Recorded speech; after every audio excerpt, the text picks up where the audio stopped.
Ce que font souvent les enfants harcelés, c'est qu'ils se recroquevillent.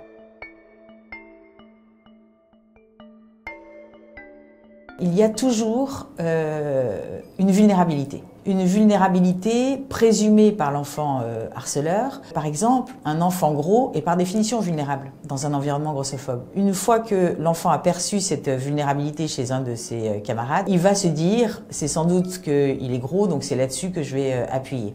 Et si en effet, le fait d'être gros pour l'enfant harcelé est une souffrance, alors il va répondre d'une façon très recroquevillée, d'une façon qui va renvoyer un message à l'enfant harceleur qu'il a touché la bonne cible et qu'il s'est appuyé sur la bonne aspérité. On a des enfants qui se font harceler parce qu'ils sont délégués de classe, par exemple. Fait parce qu'ils sont très bons en classe ou d'autres parce qu'ils sont très mauvais. Et puis, paradoxalement, et ça c'est très intéressant, il y a des enfants gros et roux qui ne se feront jamais harceler. Parce que être gros et roux, pour eux, n'est pas un problème. Ce que font souvent les enfants harcelés, c'est qu'ils se recroquevillent, comme on le disait, ils se recroquevillent, ils évitent, ils fuient, ils essayent de plus du tout être en contact, ils essayent même de ne plus croiser le regard de l'enfant harceleur. Et donc, ce qu'on va leur demander de faire, c'est d'aller affronter, au contraire. À ces enfants-là, on va dire, c'est extrêmement important que tu arrêtes de prendre sur toi parce que c'est parce que tu prends sur toi que tu exploses. Et donc, dès la première attaque, il faut que très calmement, tu répondes quelque chose. Ce problème du harcèlement en milieu scolaire, il faut l'aborder en étant accroupi à côté des enfants harcelés et non pas en surplomb. Et c'est en se servant de ce qu'il va nous dire, de ce qui se passe et de ce qu'il a mis en œuvre qu'on va l'aider à prendre ce virage à 180 degrés.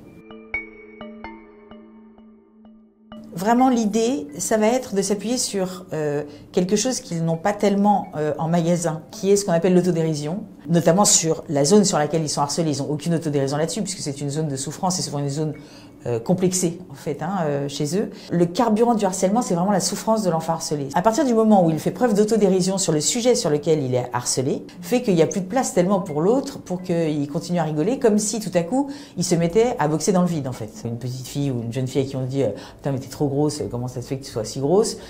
Simplement de répondre « Et encore, t'as pas vu ma mère ?»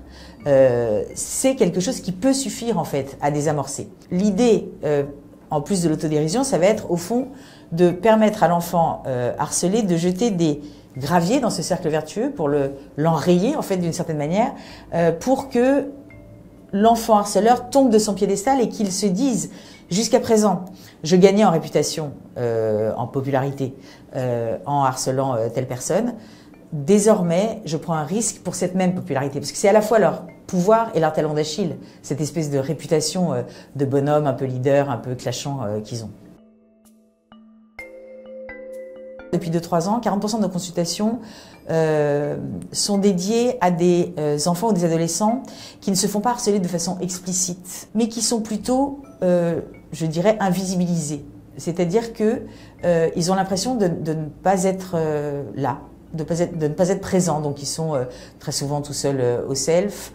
On ne les prend jamais dans les groupes de travail, par exemple. Ils sont jamais invités à aucune fête. Enfin, c'est des enfants qui sont très isolés, en fait. Ils collent quand même certains groupes, mais par lesquels ils sont extrêmement maltraités, par une espèce d'indifférence qui n'est pas forcément très hostile, mais qui est très glaçante et qui, au fond, génère une souffrance tout à fait similaire à celle générée par des faits de harcèlement explicites. Et donc, c'est là qu'on a modélisé, en effet, cette idée de cordon sanitaire, c'est-à-dire qu'on leur dit, si tu sors, il faut qu'au préalable, tu aies identifié 10 personnes dans l'entourage, 5 dans ta classe et 5 en dehors de la classe, qui sont des gens dont la seule caractéristique doit être qu'ils sont inoffensifs.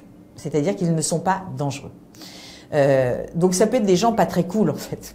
C'est-à-dire que souvent elles disent « Ah bah il y a Louis, mais enfin Louis il est un peu chelou. » Donc on dit « Oui, mais il va très bien, s'il est inoffensif, ça va très bien. » Et donc ces 10 personnes, on leur demande à chaque récré d'aller leur parler un moment, 1 minute, 2 minutes, pour créer ce fameux cordon, en fait, avec des liens. Parce que, en fait, ce dont on est sûr, c'est que un enfant, une enfant au collège qui est capable d'interagir avec 10 personnes qui lui répondent est une enfant qui n'est plus en danger, en fait.